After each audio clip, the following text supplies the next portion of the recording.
વધારે સમય ગરમીમાં ન રહેવું પડે તે રીતે સાંજ માટે ઓછી મહેનત અને ઓછા સમયમાં તૈયાર થતી ડીશ બનાવીશું,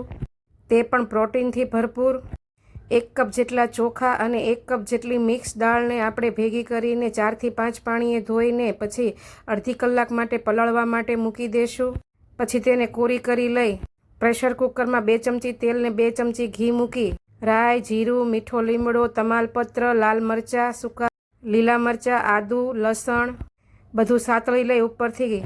ડુંગળી, બટેકા, ટમેટાં નાખી બધું બરાબર મિક્સ કરી સ્વાદ પ્રમાણે મીઠું, હળદર, લાલ મરચું પાવડર નાખી ચોખા અને દાળનું મિશ્રણ નાખી બધું બરાબર મિક્સ કરીને વાટકાના માપથી 6 વાટકા જેટલું પાણી એડ કરી 3 થી 4 વિસલ થવા દઈશું। પ્રેશર કુકરમાંથી પ્રેશર નીકળી જાય એટલે મિક્સ કરી તેમાં ઉપરથી લીલા ધાણા નાખીશું। તડકા પેનમાં ઘી ગરમ કરીને હિંગ, લીમડો, લાલ મરચાં, સૂકું લસણ નાખીને ઉપરથી તડકો એડ